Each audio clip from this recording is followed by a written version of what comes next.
ഏകദേശം 3.5 വർഷത്തിന് ശേഷം നടൻ പ്രഭാസ് ബാഹുബലിയുടെ കുപ്പായമൂരി. ജനുവരി 6-നാണ് ബാഹുബലി ദ കൺക്ലൂഷനിലെ തന്റെ അവസാന രംഗം പ്രഭാസ് അഭിനയിച്ചു തീർത്തത്. സംവിധായകൻ രാജമൌലിയാണ് ഇക്കാര്യം ട്വിറ്ററിലൂടെ ആരാധകരെ അറിയിച്ചത്.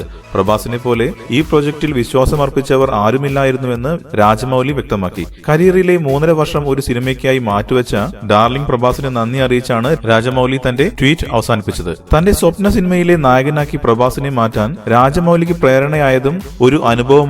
പക്ഷെ അതിനുവേണ്ടിയുള്ള പ്രഭാസിന്റെ സമർപ്പണവും അസാമാന്യമായിരുന്നു. ബാഹുബലിയാകാൻ താരം ഒത്തിരിയേറെ കഷ്ടപ്പെട്ടു, ശരീരം മാറ്റിമറിച്ചു, ആയോധന കല അഭ്യസിച്ചു. അധ്വാനത്തിന്റെയും ആത്മാർത്ഥതയുടെയും ബലം തന്നെയാണ് സിനിമയുടെ വിജയം. ശരീരത്തിന് ഭാരം കൂട്ടാൻ 40 മുട്ട വെള്ളയാണ് എല്ലാ ദിവസവും കഴിച്ചുകൊണ്ടിരുന്നത്. അങ്ങനെ അക്ഷരാർത്ഥത്തിൽ പ്രഭാസ് ബാഹുബലിയായി മാറുകയായിരുന്നു. 2013 ജൂലൈയിൽ ബാഹുബലിയുടെ 1ാം ഭാഗത്തിന് ഷൂട്ടിംഗ് ആരംഭിച്ച ശേഷം ഇതുവരെ മറ്റൊരു സിനിമയുടെയും ഭാഗമായിട്ടില്ല പ്രഭാസ്. ബാഹുബലിയെ മനസ്സിലാവാഹിച്ചുള്ള ഒരുക്കങ്ങൾ ചിത്രീകരണത്തിനും 6 മാസം മുൻപേ തുടങ്ങിയിരുന്നു. 84 കിലോ ഭാരം 6 മാസം കൊണ്ട് 102-ൽ എത്തിച്ചുകൊണ്ടായിരുന്നു പ്രഭാസ് ബാഹുബലിയിൽ അഭിനയിച്ചത്.